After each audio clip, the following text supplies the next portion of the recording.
그녀는 죽었지만 살았다. 그녀는 살았지만 죽었다. 아니, 그녀는 살지도 죽지도 않았다. 그녀는 처음부터 삶의 알리바이에 지나지 않았다.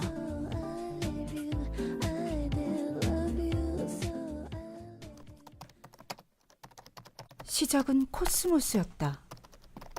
우리는 그녀의 삶에 대한 보고서를 쓰기 시작했다. 그녀에 대해 말하자면 행과 행사에 존재하는 미로 속에서 난해하게 꼽히는 또렷한 단어들. 그녀는 그런 그녀였다. 그녀는 낮보다 밤에 빚어진 몸이 많았기 때문에 병이 비치는 피부를 타고났다. 누군가 밤안개 속에서 그녀를 목격하고 사실 그녀는 사람이 아니라 밤안개 그 자체였을지도 모른다고 증언했던 것도 모두 그녀의 그런 피부 탓이었다. 그녀에게서 죽음이라는 기억이 처음으로 시작된 것은 9살 무렵이었다. 병원 침대에 누워있는 그녀 앞에서 사람들은 수군댔다. 갈비뼈가 묘연해졌다면서요? 이게 다 부모 탓이지 뭐예요. 모자 장수와 신발 장수 사이에서 태어났기 때문에. 그녀는 잠을 자지도 깨어있지도 않았는데 사람들은 그녀 앞에서 그녀가 들어도 상관없다는 듯이 그렇게 수군대곤 했다. 언젠가 병원 창문으로 어둠이 내려앉는 것을 보며 9살의 그녀는 속으로 다짐했다. 죽더라도 죽지 마라. 죽더라도 죽지 마라. 그 다짐은 발끝에서 솟구쳐.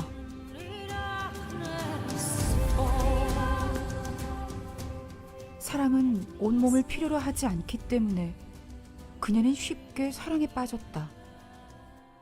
20살 되던 어느 날이었다. 그녀는 사랑하는 사람에게 말하고 있었다. 그대는 나의 바지다. 내가 당신의 바지라고? 그대는 나의 바지다. 이해할 수 없어. 그대는 나의 바지다. 지금 너는 죽어가고 있잖아. 그대는 나의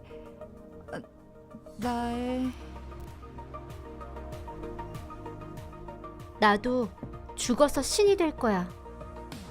그녀는 그렇게 얘기하고 다녔다. 그리고 어느 날 그녀는 실제로 죽었다.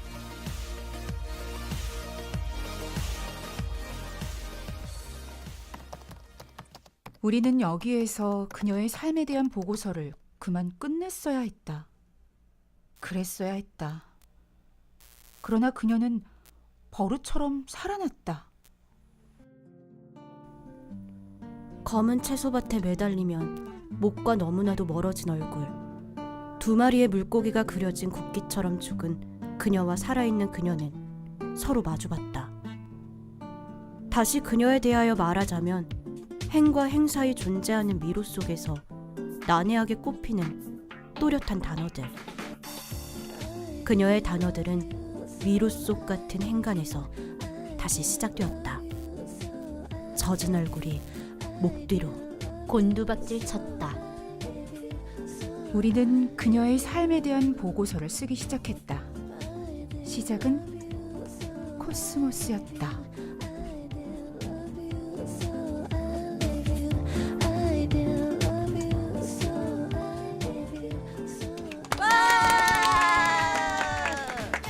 안녕하세요. 반갑습니다. 팟캐스트 14번째 젊은 시인의 다락방. 네, 오늘은 12번째 시인을 초대했습니다. 유계영 시인과 함께합니다. 반갑습니다. 반가워요.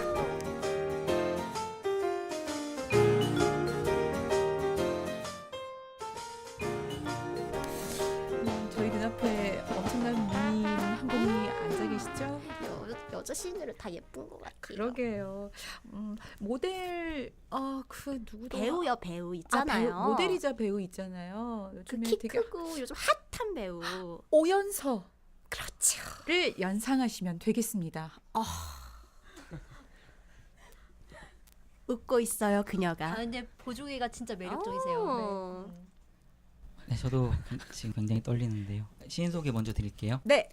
유계영 시인은 1985년 인천에서 태어났습니다. 동국대학교 문예창작학과를 졸업했으며 2010년 현대문학 신인 추천으로 등단했습니다. 여기까지가 시인 유계영에 대한 소개였고요. 역시 논란이 되고 있는 그 순서를 빠뜨릴 수가 없는데, 인간 유계영에 대해서는 시인님께 직접 한번 질문을 드려보도록 하겠습니다. 저라는 사람을 어떤 문장으로 소개를 해야 될지 좀 난처한데요. 친구가 제가 뭐 낭독회 행사나 이런 데서 낭독하는 모습이나 뭐 그런 걸 보고 그런 얘기를 하더라고요. 너는 긴장하면 숨을 안 쉬더라. 그래서 그래서 오늘 숨 쉬려고 마음 먹고 왔고 저라는 사람에겐 콧구멍이 있습니다. 이 정도 얘기하면 되죠. 오프닝 했는데 어떠셨어요? 그 유계영 시인의 시집 온갖 것들의 낫에 그 가장 처음 실린 시를 가지고 좀 재밌게 읽어보자는 취지에서 이렇게 낭독을 해봤거든요. 혹시 어떻게 들으셨어요?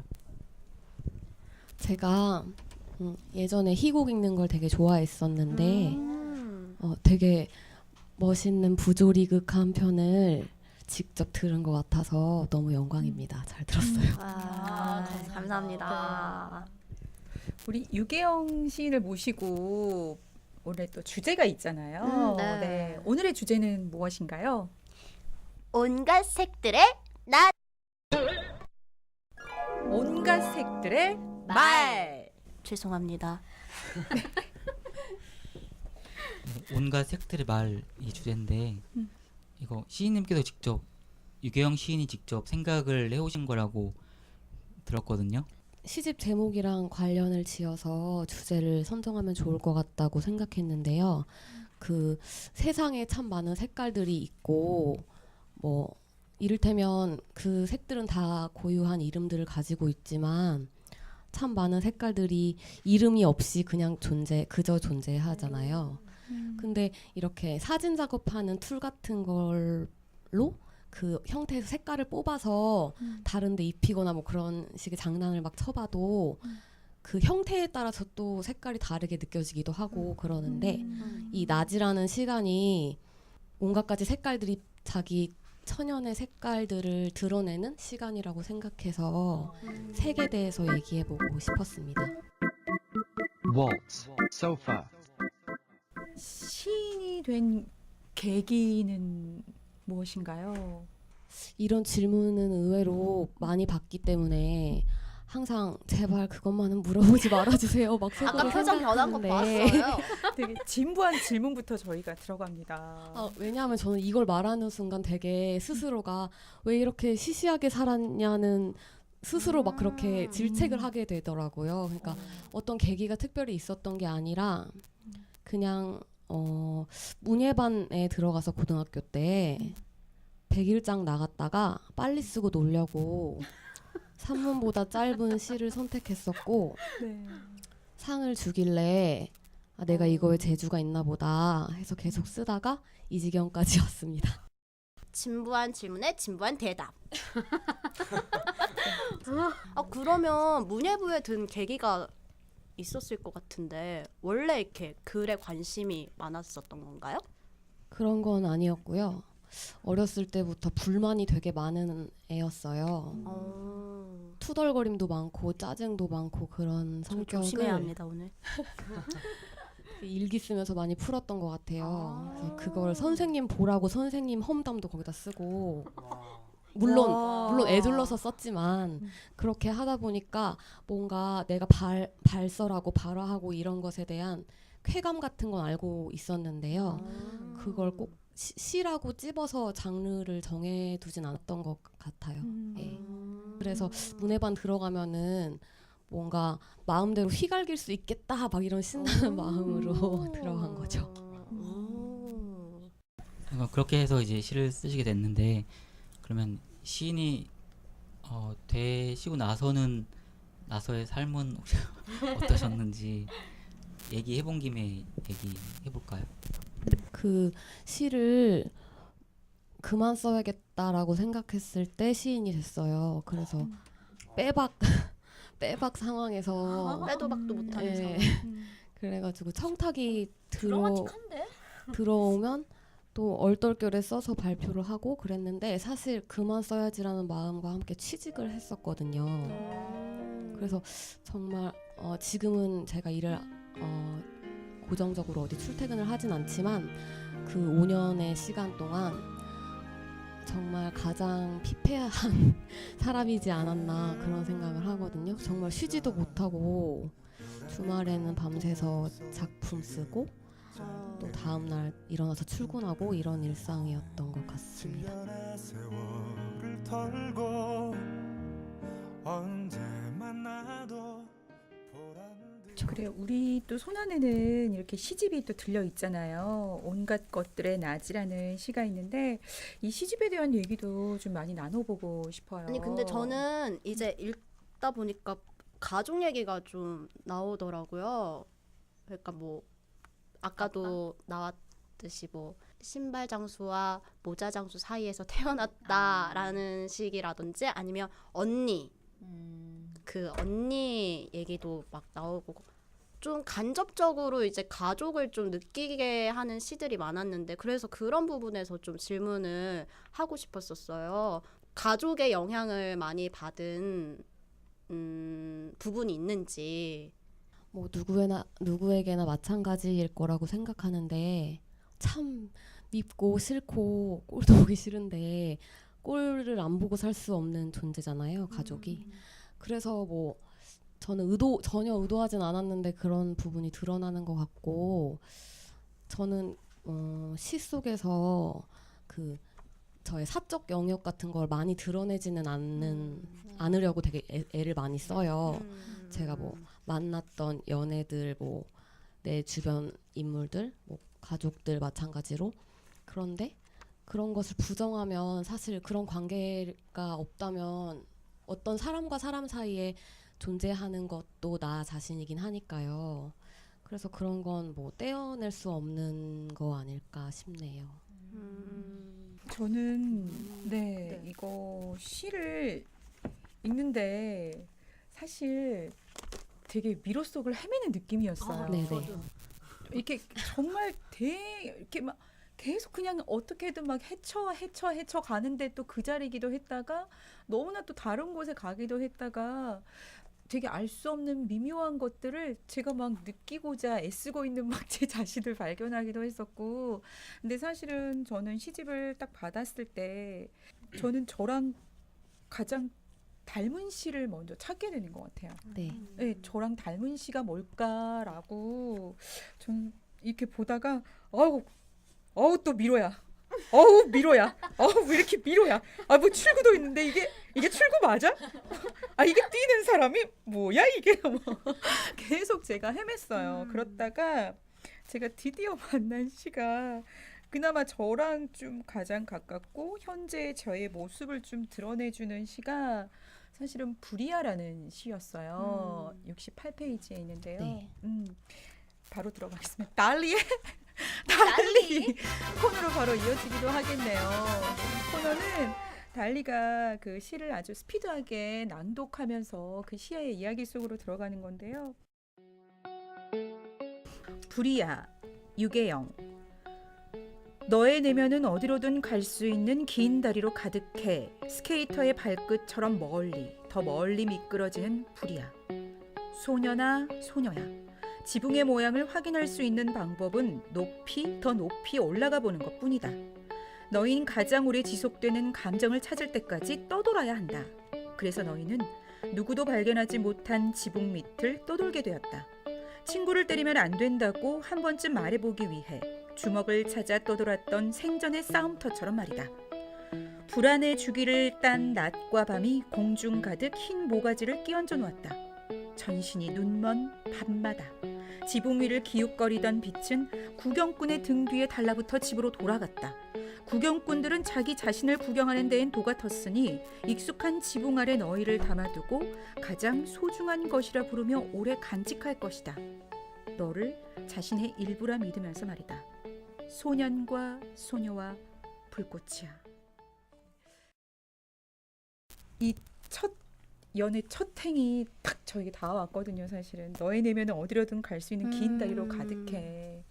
좀 네. 그 내면의 여러 갈래의 어떤 가지들을 지금 표현해주고 있는 것 같았어요. 그래서 이 시인은 긴 다리로 가득하다는 여기서 어떻게 끝을 풀어냈을까? 되게 궁금해하면서 막 봤거든요. 그리고 중간에 떠돌아야 한다 나왔잖아요. 그걸 읽으면서 그랬죠. 제가 유계영 시인과 대화를 나누는 것 같았어요. 지금 저 떠돌고 있어요. 이러면서 읽었는데 마지막에 너를 자신의 일부라 믿으면서 말이다라는 부분이 있었어요. 네네. 어떤 걸 뜻하는지 모르겠어요. 저도 이걸 말로 어떻게 설명할 수는 없지만 뭔가 그냥 현재의 저를 대변해 주는 것 같은 느낌이 그냥 확 와닿았었거든요. 그래서 이 시를 적었을 때 이 시에 담긴 이야기, 어떤 느낌들, 또 시인의 생각도 굉장히 궁금해요. 그 앞에 얘기하신 거랑 좀 유사한데요. 저는 시를 뭐 하나의 공간을 상정해 놓고 쓰지는 않는 것 같아요. 그 대신 이제 어떤 기간 동안 여러 장소에 사람이 가잖아요. 뭐 학교도 가고 집에도 가고 회사도 가고 지하철에도 있고 그렇게 막 마구마구 떠들고 돌아다니는데 그때 느끼는 순간순간의 감정들을 이렇게 문장으로 메모를 되게 많이 해놓았다가 그걸 이렇게 다시 한번 짜보면서 배열을 한번 해보고 또 거꾸로 뒤집어보고 하면서 여기서 새로운 감각 같은 게 발견될 때까지 계속 재조립을 하는 거예요. 그래서 아마 공간성 같은 건 잘 느껴지지 않을 거고 제가 이렇게 시를 쓰는 이유는 사람이 자기 의식으로 세상을 살지만 늘 뭐 익숙한 것들 속에서는 사실 거의 죽어 있는 사람이나 마찬가지로 뭐 생각하고 뭐 계획하고 느끼고 하는 일이 빈번하진 않은 것 같아요. 그러니까 어떤 외부적인 충격이나 자극이 있었을 때 잠깐 반짝 불 들어오는 형광등처럼 이렇게 의식이 생겼다가 또 금방 휘발되고 또 증발하고 이래버리는데 그런 것들이 그런 짧은 순간의 감정들은 대개가 이름을 가지고 있지 않기 때문에 그냥 우리가 모르고 살거든요. 그런 외부적인 충격, 자극이 있을 때에 그런 정서들을 포착해서 그냥 불러보고 싶었다는 생각이 있고 왜냐면 뭐 사람이 정서 뭐라고 부르는 그 감정의 단어들이 그렇게 생각보다 다양하지 않아서 그런 그러니까 호명되지 못한 감정들을 느낄 때 되게 소외감을 느껴요. 나는 왜 이런 생각을 하고 있지? 나만 이상한 애인가 봐 이러면서. 맞아. 근데 그런 소외감은 사실 좀 생각을 더 해보면 남들도 다 가지고 있는 거거든요. 그래서 예. 근데 표현을 안 할 뿐이죠. 네네. 그런 생각으로 쓴 시입니다. 그것 또한. 불이야가 어쩌면 그럼 그 감정을 부르는 건가요? 뭐 그 정서를? 이렇게 사람의 마음 속에 작은 불씨로 시작하는 그런 감정들이 사실 불꽃 막 확 일어나서 불이 질러지지는 않는데 한번 다 질러봐 약간 이런 느낌으로 쓴 거예요. 그렇구나. 또 시인과 또 대화를 나누니까 시가 또 달리 보이네요. 저 불이야 외쳐야 될 것 같은데. 유레카 같은 건가요? 죄송합니다. 둘, 셋. 나도 할 걸. 그럼 다시 한번 하나, 둘, 셋. 불이야! 저희도 같이 할까요? 하나, 둘, 셋.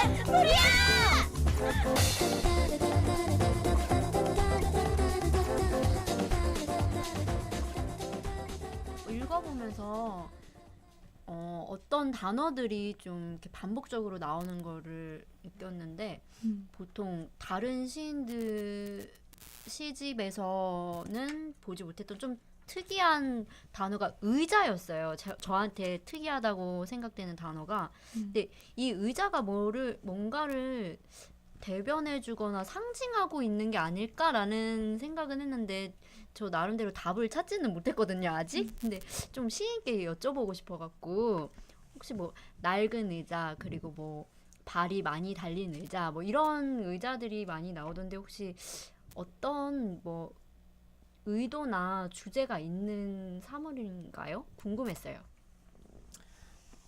시 속에 등장하는 오브제를 정확히 어떤 의미였다고 규정하는 것은 사실 좀 어렵기도 하고 좀 경계해야 되는 태도이기도 하지만요. 그 의자를 볼 때마다 느껴지는 감각은 저한테는 적어도 굉장히 불편이에요. 불편. 내가 어떤 고정된 자세를 취해야 하는 불편함. 근데 그 의자의 목적은 사실 편하라고 만들어 놓은 거거든요. 그런데 오히려 저 의자가 나를 저 고정된 자세로 속박하고 있는 상태를 보여주고 있잖아요. 그래서 그런 걸 보면 저는 사실 자세가 바르지 않아서 허리도 이렇게 구부정하고 그래서 어디 앉으면 금방 막 뒤척이고 어쩔 줄을 몰라 해요. 근데 이런 게 혼자 그런 생각을 하게 된 거죠. 이 세상에는 나랑 맞는 의자가 없어. 막 이러면서 나랑 규격이 안 맞아 세계는 막 이렇게 과잉으로 막 가고 막 그랬는데 그런 불편함을 주는 대상인 것 같아요. 네. 오늘 의자는 어떠세요? 이 의자는요 엉덩이가 푹신한데 허리 받침이 멀어서 불편합니다. 그래서 아까 깊숙이 앉는다고. 네, 깊숙이 앉으셔도 되세요. 네. 발이 거둥거둥 하셨어요. 아, 네, PD님께서 또 들어오셔서 등받이를 주셨습니다. 예. 이런 적 없었는데. 고맙습니다. 아 저는 마치 피카소 그림을 보는 것 같은 느낌이 들었거든요. 짧아도 이러저러 막 기하학적인. 그렇죠. 기하학적인 느낌이 굉장히 많이 들어서 다른 시인들 시집을 읽었을 때는 어떤 공간에 제가 들어가가지고 막 그 공간을 헤쳐나가는 그런 느낌이었다면 유계영 시인의 시집을 읽을 때는 평면적인 그림 같은 느낌이 들었어요. 그래서 정말 어느 공간인지도 모르겠고 되게 알 듯 모를 듯 했어요. 그러니까 그렇죠. 공간 속으로는 들어갔는데 사실은 그러니까 이게 왜 이 공간에서 갑자기 다른 차원으로 옮겨가 버리지? 라는 부분에서 나의 상상력은 어디까지 가 닿아야 하는 거지? 그러니까 읽으면서 되게 궁금증을 굉장히 많이 일으켰던 그런 시집이었던 것 같아요. 아 그래서요. 다른 시인의 시집을 읽었을 때는 뭐 같다, 동화 같다, 영화 같다, 판타지 같다 이런 게 확확 좀 나오기도 하고 그랬었거든요. 근데 유계영 씨는 뭐라고 정의할 수 없는 표현할 수 없는 표현할 수 없는 그런 색다른 장르가 아닐까 하는 생각이 들었어요. 이렇게 막 문을 열면 문이 있고 또 미로 같은 시들이 대부분인데 그래서는 그런 게 좀 약간 궁금했거든요. 시집을 묶을 때 뭐 지난 시간에 나왔던 이선욱 시인은 아예 시집을 펴내기 위해서 새로 시를 썼다고도 하는데 유계영 시인은 시집을 펴내기 위해서 어떤 주제로 묶었을까? 뭐 펴내기 위해서 뭐 첨삭한 게 있었을까? 뭐 그런 게 궁금했거든요. 맞아요. 또 부로 나눠지잖아요. 1, 2, 맞아. 3, 4부. 이렇게 나눠지는 어떤 또 주제나 뭐 이런 게 있었을까요? 이 시집은 2010년부터 2015년까지 쓰여진 시를 묶은 것이고 다른 뭐 별다른 주제 의식으로 떼어낸 시는 아닙니다. 종잡을 수 없는 것 같은 느낌은 제가 좀 중요하다고 생각하는 느낌이에요. 저는 문장이 그 다음 문장을 불러오고 데리고 오고 당연히 끌고 오는 그런 문장 관계들을 별로 좋아하지 않아요. 그래서 이 문장 뒤에 사람들이 어떤 문장이 올 것이다라고 예상하는 어떤 바를 좀 비껴서 가거든요. 최대한. 그래서 막 이리저리 막 가는 거죠. 그런데 그것이 어떤 특별한 나만의 전략이었다라고 하기보다는 그냥 저라는 사람이 굉장히 산만하려고 되게 노력해요. 그러니까 제 안에 통속 같은 것에 닿을까봐 일부러 좀 엉뚱한 길로 가려고 하는데 부를 나눈 것도 마찬가지로 좀 그런 식으로 배치했어요. 어울리는 시편들이 당연히 있죠. 얘네랑 비슷한데 하는 뭉텅이들이 있었는데 오히려 그것들이 뭉치지 않고 다 제각각 살아 움직이는 것처럼 생동하게 배치를 하려고 노력한 거고 부도 마찬가지의 느낌으로 배치한 것입니다. 제가 사람들 관찰하는 걸 좀 좋아해요. 그런데 저 사람은 진짜 슬퍼 보였는데 돌연 이거 너무 맛있다 이러면서 뭐를 열심히 먹고 있다던가. 하지만 방금 그 맛있는 걸 만나기 전에 그 사람을 장악했던 슬픔이 결코 가짜가 아니거든요. 감정이 이렇게 빨리빨리 휘발되고 소모되는 것이 어떻게 보면 인간성 중에 하나라고 생각하는데, 그래서 제 시에 좀 그런 장면들이 많고 또 그런 데서 유발되는 웃음들을 좀 시 속에 많이 녹이는 편인 것 같아요. 안개 풍경. 안개를 뒤집자 호주머니 속에서 변신이 튀어나온다. 산짐승에게 발을 먹히지 않으려면 장갑을 신고 자는 습관을 들이도록. 이것은 언니에게 배운 예절의 이름. 우리는 눈, 코, 입이 뚫리지 않은 가면을 써야만 서로의 아름다움을 발견할 수 있었다. 날고기가 지겨우면 산불을 놓았다. 밤마다 산짐승들이 악수만 하고 돌아갔다. 나는 밤새도록 바지를 적셨다. 터미널 인근의 여관방에서 애인의 변심을 비관한 언니가 자살에 실패하고 십자말풀이에 몰두하고 있었다. 황갈색 오후를 물고 반짝이는 약병들. 마지막 단어를 일러주기 위해 만가를 부르기로 한다. 못생긴 시절에 쓴 일기처럼 미래지향적으로 새 장갑을 마련해야지. 낭떠러지 끝에 언니가 무스부호처럼 매달려 웃는다.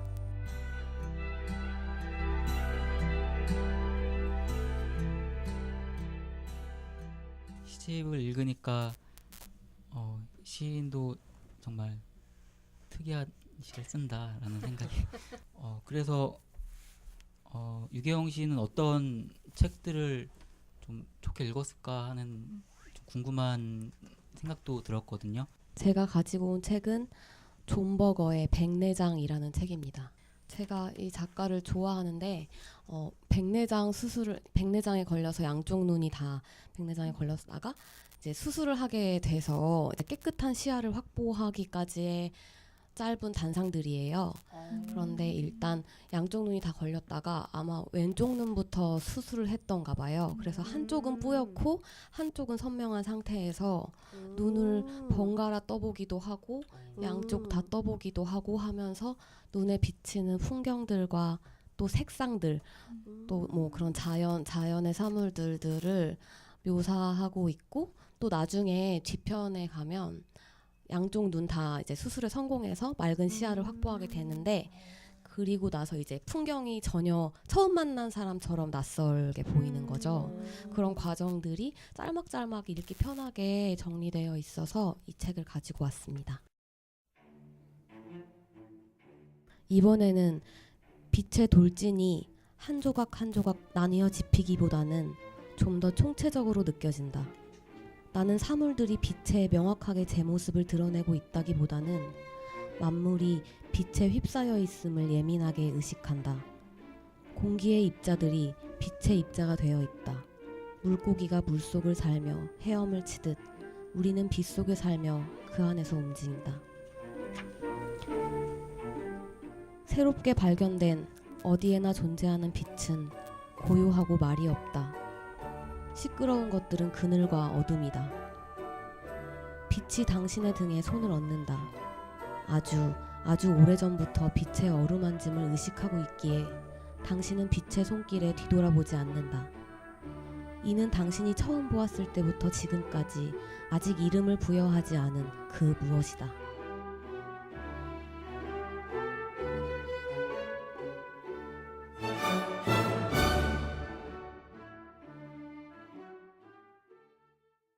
네, 다음 코너 넘어가 볼까요? 네. 예, 좀 야심차게 새롭게 준비한 코너입니다. 제 코너가 생겼어요, 여러분. 순신의 순수하고 신나게 만나는 문장. 예. 생각 의자. 불가능해요. 그건 안 돼요. 간밤에 얼굴이 더 심심해졌어요. 너를 나라고 생각한 기간이 있었다. 몸은 도무지 아름다운 구석이라고는 없는데 나는 내 몸을 생각할 때마다 아름다움에 놀랐다. 나는 고작 허리부터 발끝까지의 나무를 생각할 수 있다. 냉동육처럼 활발한 비밀을 간직한 나무의 하반신을 생각할 수 있다. 나무의 상반신은 구름이 되고 없다. 어떤 나무의 꽃말은 까다로움이다. 사람들은 하루를 24마디로 잘라둔 뒤부터 공평하게 우울을 나눠 가졌다. 나는 나도 아닌데 왜 너를 나라고 생각했을까? 의자를 열고 들어가 앉자 늙은 여자가 날 떠났다. 나는 더 오래 늙기 위한 새 의자를 고른다. 나에 대한 가장 아름다운 정의를 내리려고. 나는 나도 아닌데 왜 너를 나라고 생각했을까? 이 문장이 너무 꽂히는 거예요. 이게 처음에 읽었을 때는 제가 이제 여러 가지 다툼들, 사람들과의 뭐 엄마라든지 동생이라든지 친구라든지, 맞아, 나는 나도 잘 모르면서 왜 나랑 그 사람 똑같이 생각하고 내가 이렇게 생각을 했을까라고 생각하면서 읽었는데, 또 여러 번 읽다 보니까 이게 꼭 타자를 얘기하는 게 아니라 나 자신에게 하는 말일 수도 있겠다라는 생각이 또 들었어요. 내가 지금 나를 잘 모르면서 여기 겉에 보이는 나를 또 너라고 지칭할 수도 있잖아요. 왜 내 안에 있는 나랑 겉에 보이는 나랑 똑같이 생각했을까, 이런 생각도 들고, 이 생각 의자라는 게 사실 이 단어가 생각나는 게 아이들 혼날 때 너 앉아봐. 예, 생각해. 너 뭘 생각 의자 잘못했어? 앉아 해가지고 이렇게 앉아서 막 울고 막 이런 거 있잖아요. 뭔가 아까 유계영 시인이 말했던 것처럼 불편하게 하는 의자잖아요, 정말. 그 안에서 나 자신을 돌아보는 그런 시간이 있을까 하면서 좀 이거를 이렇게 생각하면서 읽었던 것 같아요. 혹시 어떤 느낌으로 쓰셨을까요? 여러 분들께서 그 시를 가장 좋아해 주셨어요, 사실은. 그런데 저는 그 시를 보면 너무 안 좋은 기억이 많아가지고, 근데 사실 그 시는 거의 유일한 연애 시. 어머나! 그럼 제가 처음에 느꼈던 네. 그 느낌이 맞을 수도 연애라기보다 있겠다. 실연을 당한 뒤 쓴 시인데요. 오, 이렇게 또 해결이 그런데 신나게 풀리네요. 모르겠어요. 항상 저는 특기이자 취미가 반성학인데, 그래서 일기도 자주 쓰시고. 네, 뭔가 귀여우셔. 연애가 하나 끝났는데 막 내 잘못 막 미친 듯이 아, 생각나잖아요. 이 다음으로 나가려면 그걸 끝내야 되거든요. 그쵸. 그때 쓰여진 것으로 저 그래서 술상 하나 내볼게요. 한잔 짜내야겠는데. 소주로. 소주 파세요? 저는 이 시 읽으면서 가장 승질났던 시 중에 하나. 오늘 화가 굉장히 많은 달립니다. 왜냐면 갑자기 의자에서 몸을 생각하면서 또 아름다움에 놀랬다가 갑자기 나무의 상반신이 또 구름이 되고 말았대요. 그래서 이걸 어떻게 연결해 나갈까라는 생각을 했는데, 사실은 저는 이 시를 딱 읽고 나서 되게 이렇게 뭐랄까요, 그냥 고요해졌던 것 같아요. 그 진짜 아까 뭐 우스갯소리 했지만 생각해 앉아 뭐 이러는 진짜 생각 의자에 이렇게 앉아 있으면 아무도 없는 공간에 그냥 벽을 보고 이렇게 앉아 있으면 진짜로 어느 순간 마음이 이렇게 쫙 가라앉으면서 고요해지는 순간이 있잖아요. 그래서 그거를 제가 상상을 했나 봐요. 진짜. 반성했어. 네. 그랬나 봐요. 그러면서 사실은 처음에는 막 승질났다가 아이 진짜 어유 정말 뭐 이랬다가 나중엔 정말 마음이 고요해지게 만들어준 시가 저는 생각의자였던 것 같아요. 그러니까 연애로는 저는 전혀 연결을 시키지 그러게요, 못했었어요. 진짜. 근데 이건 다 독자의 몫이잖아요. 그렇죠. 네, 그런 느낌을 받았습니다.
여러분은 지금까지 똑솔라 방송을 들으셨습니다. 이 프로그램은 남녀노소 누구나 참여할 수 있는 문턱 없는 낭독 전문 방송입니다. 성북마을 미디어 지원센터, 성북마을TV, 목소리 예술 실험실이 함께합니다.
Thank you.